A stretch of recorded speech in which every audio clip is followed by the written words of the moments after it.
Who is to blame for the Baltimore Ravens' disappointing Week 3 loss to the Indianapolis Colts? Talk about that and so much more coming up next year on this episode of Locked On Ravens.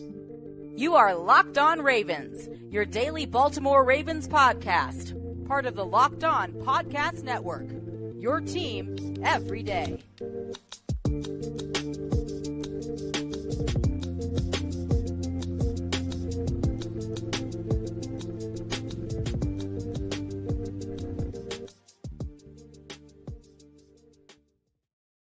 Welcome into another edition of the Locked On Ravens podcast, for your daily Baltimore Ravens podcast. I'm your host, Kevin Oestreicher of Ravens Wire, here as always on the Locked On Podcast Network, your team every day. Thank you so much for being here and making us your first listen each and every single day. We're free and available all podcasting platforms. That includes over in video form on YouTube. Today's episode of Locked On Ravens is brought to you by LinkedIn. LinkedIn's out to find the qualified candidates you want to talk to fast about your job for free. LinkedIn.com/LockedOnNFL. That's LinkedIn.com/LockedOnNFL to post your job for free. Terms and conditions apply. And we are a 5-day-a-week Ravens podcast. Now more that the season's going on, we do live streams Monday through Friday. Those when our regular show comes out, 6 a.m. Eastern time. So be sure to subscribe in audio form, subscribe in video form. It's the same show, both audio and video. So if you want to listen one day, then watch the next, you're not missing out on anything either way. We also have subtext. You can subscribe to that as well. That link's in the description below.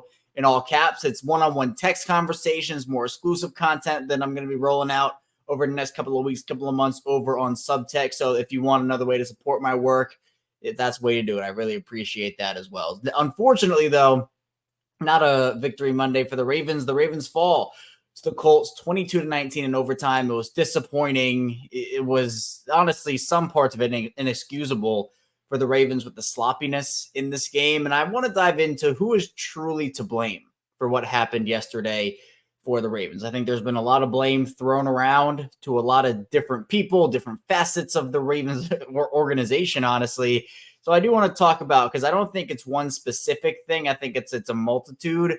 But, when we put out percentages, we can obviously talk about that throughout the show. You can put comments below, talk to me on Twitter, subtext, whatever it may be. So I'll do that in the first segment. Second segment, it'll be more of a general recap. Again, we did this more on yesterday's live stream. So if you want to tune into that for more of an instant reaction for me to the game, we talk about that, talk about the refs, which were a factor in this game. We'll talk about it. Then in the final part of the show, it's an important stretch coming up for the Ravens. I want to get into that now and kind of the missed opportunity that Baltimore had, but how they can bounce back. There is a path, obviously, for them bouncing back from this. So let's get into it. Let's talk about who's truly to blame. When you talk about blame for this game in particular, I think you have to start with the sloppiness, and that goes to a multitude of different people. It started off sharp. I mean, we'll kind of blend in the first two segments, I guess, in terms of who's really to blame in the recap. But Todd Monken starts this game off with a masterclass. He just like the Bengals game last week, he ended up putting together a 10-plus play drive. This one in particular was 12 plays, 80 yards for the touchdown, 6 minutes and 31 seconds. Chunk plays, chunk runs, getting the ball down the field, keeping the Colts defense on their toes. After that, though, we didn't necessarily see a lot of creativity from Todd Monken. Felt for the most part the offense was very vanilla. There weren't deep shots down the field as well. Seemed like the Ravens, credit to the Colts, the secondary, you don't really think of the Colts as a formidable secondary compared to what some of the rest of the NFL has, but they did a good job kind of boxing in what Lamar could do and where Lamar could throw and what Todd Monken wanted to do, calling the plays. And I think that with it being more of a joint effort between Lamar and Todd Monken this season, they're going to have to kind of work through every little detail here and there to get more and more and more comfortable. But that one drive I mentioned, opening drive, was 80 yards. The Ravens on the day had 364 yards. So 280 yards about outside of that drive, 284 outside of that drive that the Ravens had throughout the rest of the game after that first drive. So I think that part of the blame does fall on Todd Monken in this one. But look, if you go back to last season, let's talk about that Miami game. I don't really want to talk about it, but we're going to do it anyway. The Ravens, that game was on Mike McDonald, essentially. The defense lost in that game. Essentially, this was kind of the inverse of what happened in Miami, or not in Miami, but in Baltimore when they played Miami last year. Now, not exactly. The Ravens had obviously a huge lead. The defense blew the fourth quarter lead, and that was what happened. The Ravens didn't have a huge lead in this game. The Colts were leading at halftime. and we're trying to, late third, early fourth, started to go back and forth with field goals and whatnot. But the Ravens offensively in this game did almost everything they could to lose it, and the defense did almost everything they could to win it. In the Miami game last year, it was the offense did everything they could to win it, and the defense did everything they could to lose it. The offense was getting carried by the defense all day. And to me, part of the sloppiness goes in that Miami game to Mike Macdonald because of, getting used to the NFL game. Todd Monken, he's called NFL games before on offense. That's not really an excuse for him, but it's getting used to a new system, a new offensive skill set for players and figuring out each one of their players' skill sets, I guess is what I'm trying to say there. But it takes time. And week 2, we saw with Mike Macdonald, he had to adjust. And what happened? The defense got better over the course of the season and has turned into the unit it now is. Todd Monken, maybe this is just the Mike Macdonald week 2 game for him and week 3 against the Colts, where needs to figure some stuff out. This will be that for him. Then we'll see the offense. And the offense was never going to click 100% through the first month, 2 months of the season. I mean, multiple analysts, myself, anybody who you listen to who was a little concerned about the early season offense, I think for them, it's like, yeah, you know what? They have to get used to a lot of different things. But the part that's like that part is excusable to me. Like, I think there's growth there, and it's okay that it kind of was this today. I'm not saying it was good that it was, but I'm saying long term, this is something we could look back on and say, you know what? It's fine, it happened, but slowly it got better. The thing that's inexcusable to me is the sloppiness. The sloppiness that the Ravens offense had throughout the game. Fumbles. 4 fumbles on 4 straight drives is inexcusable. The Ravens offense had momentum. They were driving into the Colts red zone. I think they were up 7-0 or 7-3 at that point. I can't remember exactly the score, but they were going into the Colts red zone. Kenyon Drake gets a pass from Lamar, runs it up the field, and then boom, a Colts defender comes in, knocks the ball out. And Kenyon Drake did have it, I think, high and tight. It was a good play by the Colts defender, but then it's a Lamar fumble on kind of like the tuck rule thing where he's trying to throw it, but he doesn't get it out. The bad snap by Sam Mustipher, the other fumble that happened. I mean, 4 straight drives with 4 fumbles on it. I mean, that to me is inexcusable. The sloppiness in week 1, you could say, all right, fine, it's week 1 sloppiness. This was a different kind of sloppiness, though. We saw fumbles in that week 1 game, but we know the Ravens had 13 penalties. We know the penalties were terrible. The Ravens didn't have penalties in this game. 1 for 5 for Baltimore. The sloppiness is, to me, one of the biggest things to blame in this, but obviously it was execution, sloppy execution, and it was the players that were executing. Lamar had some sloppy plays. Sam Mustipher, I mentioned the snap. Zay Flowers had some rookie mistakes, which I think are more excusable. Like Zay is a rookie, and he has to have that runway to grow, especially with the role he's already playing for the Ravens, which essentially is their number 1 receiver. But the sloppiness just can't go on week to week, and maybe we can look back on that and say, you know what? Yeah, it happened, but it got better. But the Ravens have had things like this in the past. Like tackling was an issue for them for multiple seasons. Missed sacks and I don't want to say missed opportunities in the offensive backfield have been a thing for years for them. Some things they do clean up. They cleaned up the tackling eventually. They're a much better tackling team than they were 2 years ago. But again, some things get cleaned up faster than others. But with the stretch coming up, we'll talk about in the final segment, they're going to need to get the sloppiness cleaned up and fast. But coming up in the second part of the show, we're going to keep getting into, I don't want to call it the blame game, but it kind of is at this point. Who's the blame for that loss? And also just recapping the game, the Ravens and the Colts, week 3, Ravens lose to the Colts 22-19. We'll get into all that and more, so it'll come on Locked On Ravens. But first, this episode is brought to you by LinkedIn. And these days, every potential hire can feel like a high-stakes wager for your small business. You want to be 100% certain you have access to the best qualified candidates available. That's why you have to check out LinkedIn Jobs. LinkedIn Jobs helps you find the right people for your team faster and for free. And for me, I've had a ton of great experiences on LinkedIn, whether it's finding jobs for myself or sending jobs over to my friends. LinkedIn has everything for you over there. And it's really easy to create a free job post on LinkedIn Jobs. All you have to do is add your job in the profile / hiring frame to your LinkedIn profile to spread the word that you're hiring. They have simple tools you can use like screening questions to make it easy to focus on candidates with just the right skills and experiences. You can quickly prioritize who you'd like to interview and who you'd like to hire. And it's really important to both start and end the year strong, and the right team member might be able to help you do that. That's why small business rate LinkedIn Jobs #1, delivering quality hires to leading competitors. LinkedIn Jobs to find the qualified candidates you want to talk to. Fast about your job for free. LinkedIn.com/LockedOnNFL. That's LinkedIn.com/LockedOnNFL to push your job for free. Terms and conditions apply. We're back here, our second segment of Locked On Ravens on this not-so-victory Monday. Kevin Oestreicher still here with you after the Ravens fall to the Indianapolis Colts 22-19 in overtime. And we're talking about who is truly to blame for this loss. And again, I think it's a multitude of different factors, but here's the juicy. We're gonna get into the juiciness here.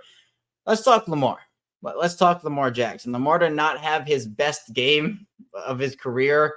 I think it was better than some people are making it out to be. 22 of 31, 202 yards, no touchdowns, no interceptions. Also had 14 carries for 101 yards and 2 scores. Lamar was slippery and elusive in this one. Was very hard to bring him down for the most part. He was escaping things left and right. Also did make a couple of really good throws when it mattered.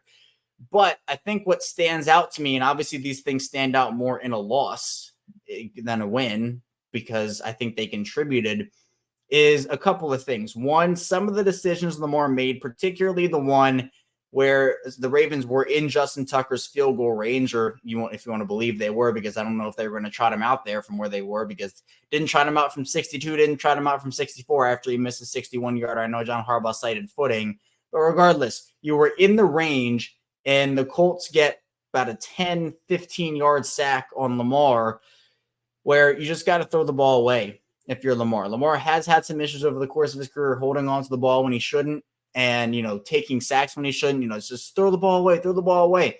In that moment, it was a key moment in the game. And, Lamar, the instinct just kicked in too late. Like, he tried to throw the ball away, but his knee was already down at that point. He understood what he had to do. It just clicked a little too late for him. And is every quarterback going to make every right decision? No, it's not going to be that way. I think that, again, the other thing that happened for Lamar was the blitzing. The pressure started to get to Lamar, and Lamar's work against the blitz, his body of work going up against blitzes over the course of his career has been very up and down. He's shredded it at points, and he struggled with it at other points. He struggled with it in this game. He started to throw balls behind receivers. Didn't do that all game. I know Lamar made that very clear himself, and I agree with him.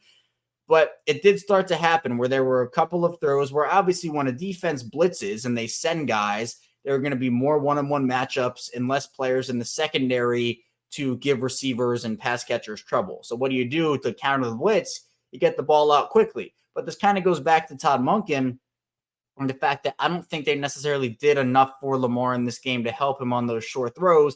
Now, were those short throws Lamar has to hit? Absolutely. Like, I'm not going to sit up here and say that he shouldn't have made those throws. He should have. They're difficult throws going up against the blitz, but they're important throws that he needs to make. Now, for the Ravens and Lamar and everybody in general, I'll praise them when praise is due, and I'll criticize them when criticism is due. I think that's my job, and it's what I want to do to be fair and not look one way or the other and be on one side or the other in terms of way too optimistic or way too pessimistic, right? I think there has to be a balance and there has to be fairness and truth into what I say. That's what I value doing this job, talking here and hosting this show. So I'm not going to say Lamar had this amazing game and that, it's Monken's fault and it's X, Y, and Z's fault. Lamar is to blame for this loss. Is it only his fault? No, it's not only his fault. I think, again, people are making it out as he had this terrible game and was just missing everybody and making really bad throws the whole game and really bad decisions the whole game. It was not a good day for the offense. Like, I don't think the offensive line played particularly well overall. I think that there was room for improvement there. They are partially to blame for this. But Lamar being the quarterback and being the star that he is, when he doesn't step up to those star expectations, there's going to be blame for him in these situations. Is it fair sometimes? Yes, it is fair. Is it fair in other times? No. But for a quarterback in Lamar, that the Colts came into this game, I think, as a bottom 5 pass defense, if I'm not mistaken. And it was the run game that actually got the Ravens going. The Ravens averaged 5 yards per carry. Lamar had his 7.2. Gus Edwards had his 4.6. But it was the run game that actually got more against the Colts run defense, which came in, I think, as the second best run defense in the league, than the Colts bottom 5 pass defense. And, in this game, I thought that Zay Flowers, again, had a couple of rookie mistakes. One of them was very costly in the fair catch punt that happened where I guess the Ravens didn't have time to communicate to him that he shouldn't have done the fair catch, but they had 3 timeouts. I'd probably burn a timeout there. Then you get to John Harbaugh. Some of the coaching decisions John Harbaugh made in this game. Justin Tucker misses from 61. Again, the footing was not great on the field, I'm sure, based off the weather that was had in Baltimore over the weekend. But you have the greatest kicker of all time. He has hit from, and again, weather is a thing. Domes are a thing. That Detroit field goal came in a dome. But if there's anybody to go out there, I mean, personally, I live and die by Justin Tucker. Like, that's just what I do. At that point, to punt in a situation where Justin Tucker could easily have hit a field goal and gotten more leg and more power under a ball, like, yes, I understand that you want to pin the Colts back, and if you don't feel confident in the field conditions, I don't think it was a confidence issue in Tucker necessarily. I think it was an issue with the field. But I would trust Justin Tucker in just about any condition. I know the Buffalo game was rough from a couple of years ago, but Justin Tucker has proven it time and time again at that point. And I think the Colts even got to where Justin Tucker, like if he had missed, I think the Colts got to where they would have been anyway on the Justin Tucker miss in like 2 plays. I think that was the Pittman catch where he had an unbelievable catch and you just got to tip your hat and give your flowers. To me, I would have probably either gone for it or kicked the field goal with Justin Tucker in the first situation. Going forward on the second one was fine. I mean, it should have been a first down. There was pass interference on Zay Flowers, but I do think that, which wasn't called obviously, but John Harbaugh, I do think shoulders a little bit of this for some of the decisions that he made. Again, controversial. It was more controversial to some than to others. I would kind of put it in the middle. Like, I don't think it was overly controversial, but I just call it very interesting. But this thing with John Harbaugh, there have been multiple questionable coaching decisions from people, whether it's 2-point conversions, going for it on fourth down late in the games, right? This is not the first time we've seen some level of controversy from John Harbaugh. But let's get to the refs. Let's talk about the refs a little bit. It was an atrocity what happened for the refs in the final, minute of the fourth quarter for the Ravens, and then overtime on that fourth down play. Reffing is hard. I get it. It's bang, bang. And you gotta, now you're not going to get everything right, but these are, I guess it didn't really feel like it, some of the best in the world at their jobs because they're paid like that. Now, are some of them not great at their jobs? Yeah. In fact, I don't think a lot of them are very good, but I don't know. Like, you want to go back to replacement refs? I don't really know what you do, but the Ravens in this game, you look at it and you say, well, you can't blame the refs because the Ravens did it to themselves. Yes, I agree with that. But the refs had an impact on the game. It's the most high leverage situations in the game. It's not like this was a second down in the second quarter and it had barely no impact on the game. It was a huge face mask call that was clearly Zay Flowers, his face gets ripped. These are the things you look for as a ref. Does the mask get turned? Does the player's head get turned? It's a dangerous play, and it's something the NFL is trying to eliminate. And you don't call it and essentially reward the defender for doing it. That play would have offset penalties because there was a penalty on the Ravens, and they would have redone the down, and the Ravens probably iced the game there, if anything. And then it doesn't happen. What if the game goes to overtime? Fine. Still a terrible call. Then the fourth down play where Zay Flowers gets hooked. I mean, he literally, there's not like just a hand on the side, and it's a light hand on the side, and there's a little tug. It was a hook. Zay Flowers gets hooked. I know some people said, oh, well, the ball wasn't in the area and it hit the dirt. The ball, Zay could have caught the ball if he was not hooked. It was inexcusable. I know the NBA does like the last 2-minute stuff. Both those penalties were penalties. And the fact that they weren't called essentially lost the Ravens the game twice. The Ravens lost for themselves like 10 times over. Don't get me wrong. But the refs had an impact on the game. You can say, oh, I don't want to blame the official. I don't want to use that as an excuse. If you don't want to do that, that's fine by me. You don't have to. But to me, they are partially to blame for the Ravens losing. The Ravens shouldn't have let it get to that point, though. That's the thing. They had opportunities, 4 fumbles in the first half, but back to back. You should not put yourself in the situation for the refs to decide the game like they did in this one. And credit to the Colts. They came in.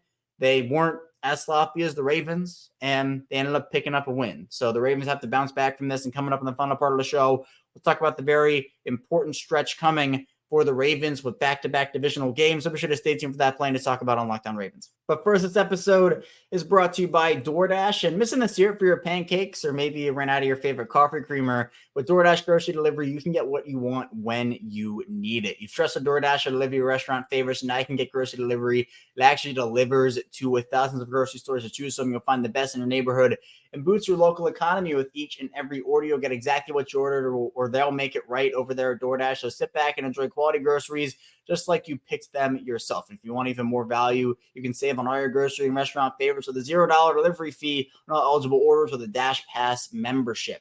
With an easy substitution right in the app and best-in-class customer support, DoorDash delivers groceries exactly how you want it. Get 50% off your first DoorDash order up to $20 value when you use code LOCKEDONNFL. Check out limited time offer. Terms apply. That's 50% off, $20, no minimum subtotal, and zero delivery fees on your first order when you download the DoorDash app in the App Store and enter code LOCKEDONNFL. Don't forget that's code LOCKEDONNFL for 50% off your first order with DoorDash. We're back here. It's our final segment of Locked On Ravens. Kevin Oestreicher here with you on this Monday. Again, I appreciate everybody for tuning in and making us your first listen here, whether you're in audio form, in video form. Either way, I'd really appreciate if you would subscribe to the channel here. It means so much to me. Everybody who listens, it's meant a lot to be able to do this, to talk Ravens, all the ups and downs this team has had. This is not a high moment for them, but it's been awesome to engage with everybody, build communities up, whether through Twitter, through the actual show itself, through subtext now, what we're doing. It's been a really fun journey, and obviously it's not possible that everybody who listens and watches. So I've really valued every moment I've had doing this, and I can't wait to keep on doing it, even when there are low moments like this. So again, be sure to subscribe, follow along in audio form, video form, subtext, wherever you want. I'm here, and it's been really fun. But this game was not fun for the Ravens. Again, 22-19 overtime loss. Shouldn't have gotten to that point, but the Ravens, there was just too many self-inflicted mistakes, and that's what it ended up coming down to. Plus, a little bit of a ref show on the side. But let's talk about the important stretch coming. What's next for the Ravens? I guess let's talk about injuries a little first, though. The Ravens had even more injuries. I don't know what to do at this point. It's getting, honestly, it has been quite ridiculous that the Ravens cannot seem to figure out their injury situation. Football's football. Injuries happen. But we're getting to the point where it's going beyond that. Like, something has to change internally within the organization. They tried to get rid of Steve Saunders, I guess, to figure out what was going on. It just hasn't worked. You know, we talked with Jase Medical on Friday for our Friday show before this Colts game, and we kind of talked about when some of these guys would return from their injuries. And Q, you know, he's obviously a former player for the Ravens, but he now is in the training side of things, and he has a grip on different training methods. So if you want to go back and listen to that show, there's actually a lot of insight from Q on some of the Ravens' current injuries and when those guys could be back in the training methods and everything. But in this game, David Ojabo hurts his ankle, Gus Edwards concussion protocol, Rashad Bateman hamstring tightens up on him, Tylan Wallace with I think it was a thigh or a hamstring for him as well, a leg issue. So it's just the injuries keep piling up, and at this point, you're down your top two running backs, your top cornerback, your top safety, your top left tackle, your top center. Well, actually, top three because Justice Hill, so top three running backs. And the injuries just keep piling on. Top wide receiver, or if you want to argue he's your second at that point, was Zay Flowers and Odo Beckham. It's getting crazy. I mean, your top outside linebacker and Odafe Owe, if Jabo's down, this is your third best. I think Clowney's kind of been, really solid for them. But it just keeps piling up. And I've said this so many times, but every time an injury happens, it lowers your ceiling and it lowers your floor. There are very rare cases where an injury, I guess, helps on-field performance because, the guy just shouldn't be playing anyway. But for the most part, especially with the stars the Ravens have out right now, their ceiling is so much lower than what it could be, and their floor is so much lower than what it could be. It's not helping that, it seems every single week the Ravens lose multiple key players. It's been 3 weeks, and there's already a laundry list of players. And again, in this game, they lose 4 more guys. It's going to come to a point where they have to keep doing stuff. And whether that's just cleaning house or figuring stuff out, it's getting to a ridiculous point where every single season for the past 4 years, essentially, we've been talking about injuries, and it's not like normal football injuries. I guess they are because they happen within the games, but the rate at which it happens is unreal. So hopefully it gets better next week. I don't have too much confidence. Maybe I'll try to reverse jinx it or something and say, oh, well, yeah, it always happens. So it's going to happen again. So I'll try reverse jinxing it, and maybe everybody will be healthy.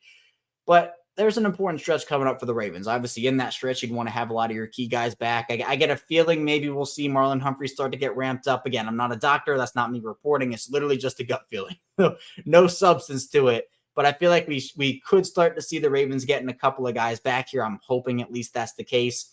But yeah, week 4 against the Cleveland Browns, week 5 against the Pittsburgh Steelers, 2 super, super important divisional games. The Ravens missed an opportunity in this game.